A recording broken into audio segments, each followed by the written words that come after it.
It's 4:49 a.m. and the first flight of the day is about to land into Heathrow.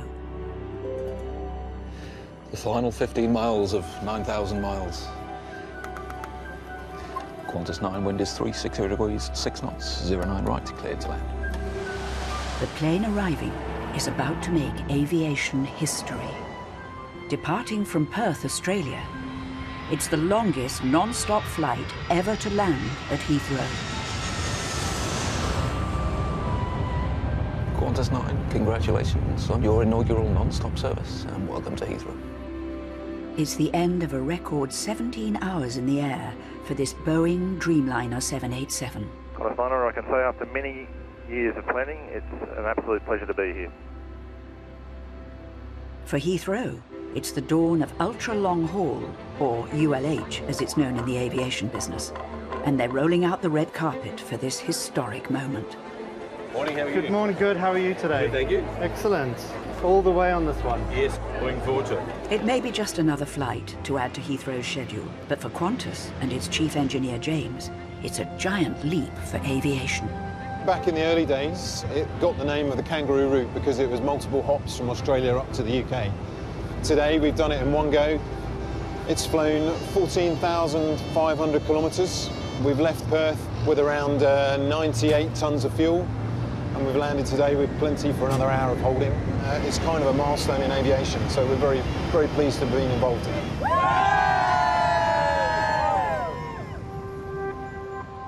Ultra-long haul will bring more people to Britain from further away in shorter travel times. But however long your journey, you will need some form of passport to enter the UK. Okay, thanks very much. Bye. 6 years ago, the Home Office created Border Force, merging responsibility for immigration, customs and intelligence matters across all UK ports and airports. So anybody who's coming into the UK is subject to scrutiny, including returning British citizens as well. How long have you been away for, sir? 1 week. 1 week. And where are you travelling back to in the UK now then, sir? Hendon. Hendon. World famous Hendon. It is, sir. There we are, sir. In the old days when we were just immigration officers, that was our primary and only role. Now, of course, we're also detection officers, but we're actually customs officer trained, but we're also looking at counter-terrorism as well. We're looking at all those various things. Every section has its part to play. A major part is customs. Extra vigilance is required when checking baggage entering the country for anything that may be linked to criminal activity. Despite Britain being one of the safest places to do business, it's been estimated up to £90 billion in crime proceeds was laundered in the UK last year. Hello, sir. Can I see your passport, please? Arriving from Ghana, this passenger has declared he's bringing £114,000 cash into the country. Where do you normally live? I live in Ghana. Okay. And how long will you be in the UK for? 30 days. 30 days. Yeah. Okay. If you're carrying more than 10 grand from outside the EU, you have to prove where the money's come from and what it's for. Border Force Ramia has to establish that it's not for illegal use. Where has it come from, the money that you're carrying? Yeah, through the trading through the business I'm doing. But do you have any evidence to show that it's come from your business? The newly arrived passenger claims the £114,000 is for buying second-hand car parts from England. And although he does have some documents, Ramia's colleague Alan has discovered an irregularity. 2010, 2011, no relevance at all to Okay, this. so these documents, my colleagues were saying, are from 2010. Yeah, but I have the current document, but I forgot to bring it. It just escaped me. I always bring it. You're a Because normally, businessman. when I declare this, I normally declare here. Yeah. You can check from the So system. you have declared money previously? Yeah, in your system, you can check it from your system. The amounts that you have declared, are they similar to this amount? At times, it's more than that. More than this amount? Yeah, you can check from your system. Okay, so can you show me the money that you're carrying? I'm sorry, please.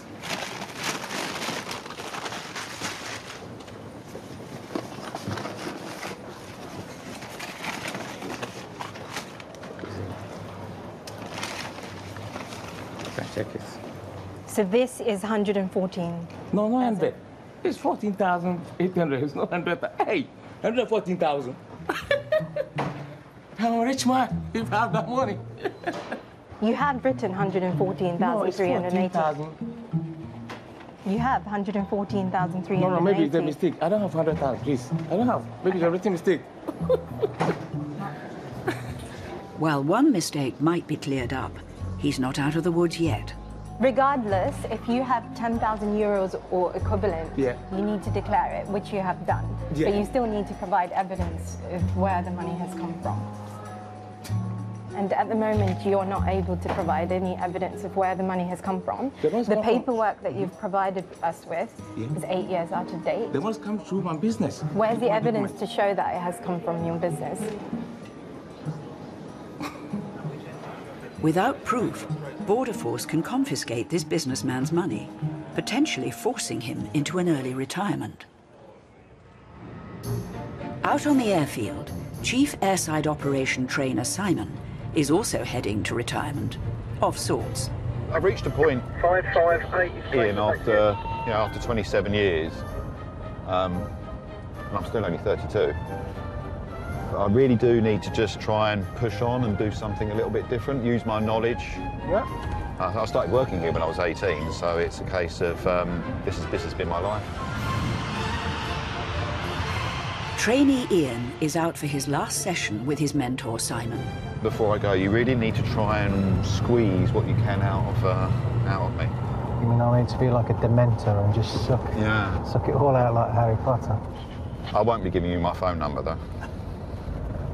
No offence, I want to draw a line. And today's lesson is all about preparing for air traffic control's runway change.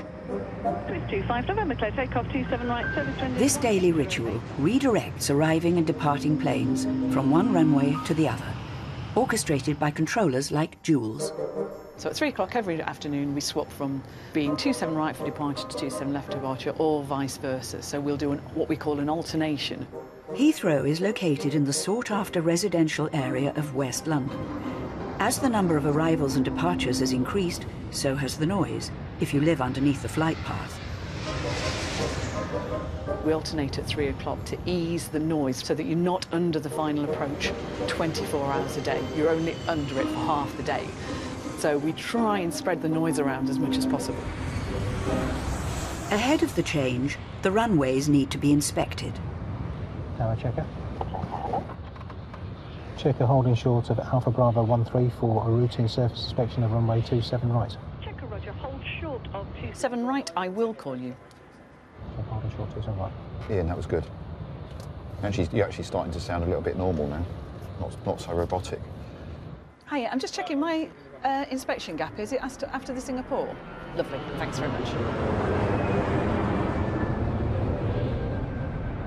Still, it makes me amazed how those things fly. Checker, enter 27 right, Alpha Bravo 13. Here we go. Checker entering runway 27 right. Good. Try and really be bolder and louder with the air. Simon and Ian have only minutes to carry out their inspection. So remind me what we're looking for? Looking for FOD, any massive cracks that have suddenly appeared. Looking for the birds, just any bird or any wildlife activity. Upstairs in the tower, they're notifying the incoming planes of which runway they're landing on. 883, continue approach 27 right. There is a routine runway inspection in progress. And the departing planes, how long they have to wait until they can take off. Speedbird 906 November, plan is for 4 minutes if you'd be ready for that. We have both runways checked because any foreign object on the runway can be dangerous to aircraft. Because sometimes it can be a piece of metal which could burst a tyre or something like that. Looks like a plastic bag to me, I'm not sure though. Can you grab that from here? Okay. But obviously if an airplane's taking off and something that could be ingested, it could damage the engine and cause the airplane a problem. So that piece of plastic, if it was to blow onto the surface, a pilot might assume it to be something else, like a piece of metal or something, even though we know that it's not. Yeah. Inspection over, both runways are now foreign object-free zones, ready for the 3 o'clock switch. Tower checker vacated to runway 27 right. Checker, thank you very much. Speedbird 994, Golf, clear takeoff 27 right, surface wind 1808 knots. Well done. Very good. Perhaps I might get you through this training course after all. God willing, eh? Yeah. As the first plane departs on a nice, clean runway, back at arrivals, Border Force Ramia is speaking with the National Crime Agency. He didn't give me a name. She's investigating a Ghanaian businessman because he turned up with 14 grand cash in a brown envelope without any proof of where it's come from. If the worst happens and the investigation team want to detain that money for investigation, the money has to go in front of a magistrate within 48 hours. He will listen to the circumstances and he will make a decision. He will either decide to give the money back to you immediately or he will give the investigation team a month, 6 weeks, 8 weeks to look further into the origins of the money.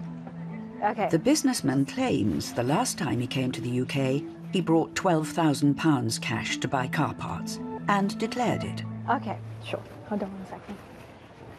When you brought that money in last time you entered the UK, did you declare that money? Yeah, when I was coming, I'm not holding up to that 10,000. No, when you hold more than 10,000 pounds, then you have to declare. Yeah. Yeah. 12,000 is more than 10,000. So tell me again, how much money did you bring into the UK last time? 9,000 price. Okay, and you didn't declare that? I didn't declare that. Okay. Did you not say to me earlier that you have declared money previously many times and that we should check our record to verify that you had declared the money? It appears there's a change in this businessman's story, and Border Force Ramia is not convinced. Yeah, he said he brought in £9,000 approximately, and he didn't declare that money. Before he said 12,000. There is discrepancies in the story that he's saying. Her trainer Mark is impressed with her confidence in questioning. I've been in the job 34 years and see Ramia actually do this. You know, she's only been in the job 8 months. Fantastic. The way she's questioning it is brilliant. Really, really, really impressed. No, I'm very nervous. Maybe you can't see it, but I am. Very nervous.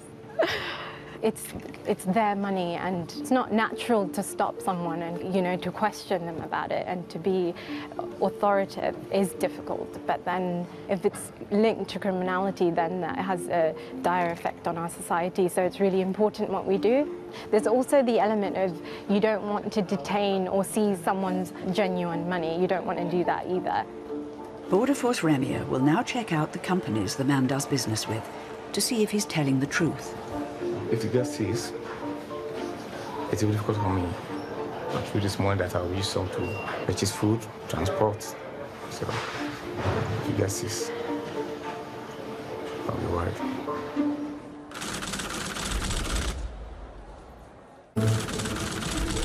There are 4,000 flights in and out of the UK every day, with a third of those arriving and departing from Heathrow. This makes the airport a prime place for plane spotting. And today there are flight tracking apps allowing anyone to identify any commercial airplane in the sky from their smartphone. I'm looking at the flight radar on my phone just to check where my boyfriend is, where his plane is. It's just turning into one now. Oh my gosh. I bet he is so excited. He'll be on that plane so hyper. I can just imagine him. Arriving from Tokyo, Japan, Kazumasa is about to land into Terminal 5 to meet his 22-year-old girlfriend Valerie, whom he met online. We met on a language learning app, and we've been dating for 6 months. We feel like we've been dating for years. We know each other so well. We talk so much. We probably talk more than people that live together. That's what we say anyway. I think it was our common love for planes that brought us together.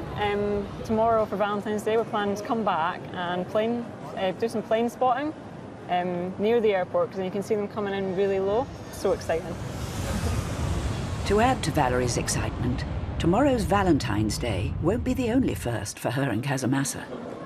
So is this the first time you're going to have met? Yes, this is our first time of meeting in person. It's overwhelming, actually, to think that he's going to be here any minute. But I guess when I see him, my body will just take over and something will happen, I don't know. Right now, this plane will be just passing. Oh, I can't believe it. Oh my God. Kazumasa is arriving on a Boeing 777, which is currently the best-selling wide-body aircraft in Boeing's history, although this plane-spotting factoid may not currently be on Valerie's mind. Yeah, it's him. I think it's him. Barry. Guys! Barry. What kind of lost people? I know, come on. I can touch you. I You're not on video call. I'm sorry. I'm a little bit embarrassed. The best feeling. I have no idea. I can't. I can't be happier.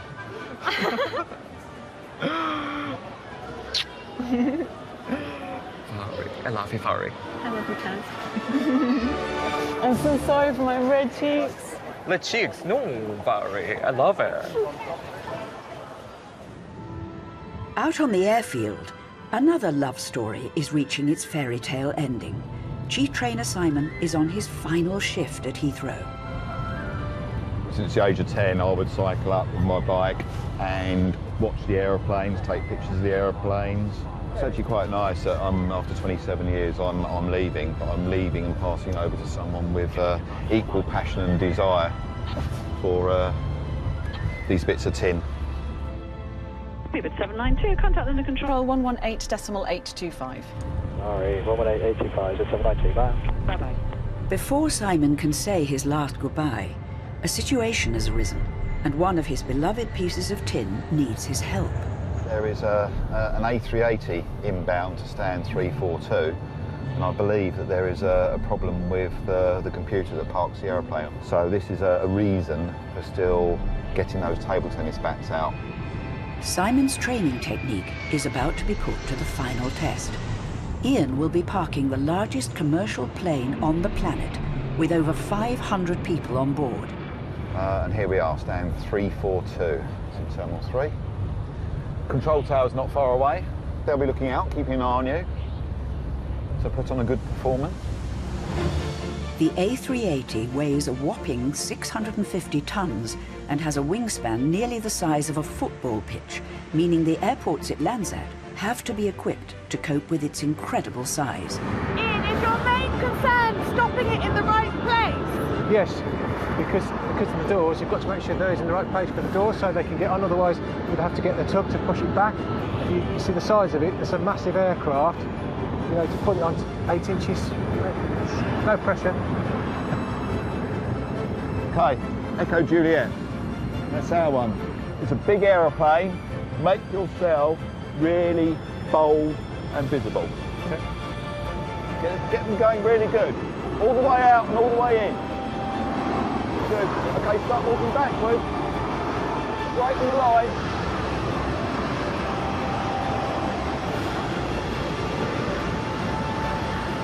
Hold it. One arm. Will Ian have hit his 8-inch mark? There's 550 people on there. You, with your little hands, have safely guided that to arrive at Heathrow Airport. Right under the nose of the air traffic controllers. I'm sure they were looking down and giving you a round of applause at the same time. That's not easy. I think I'm ready to say that you're ready to start marshalling properly. These were handed down to me by the person that trained me. I'm pleased to pass over these to you as a recognition of what you've just done. It's a pleasure, thank you, and I shall treasure them always and take good care of them. All the best, Simon. Look after them. Oh, I will. Look after them. I will. How many aircraft have these actually parked onto stand? You know, if only they could talk and tell us the stories they could tell, that'd be fascinating, you know?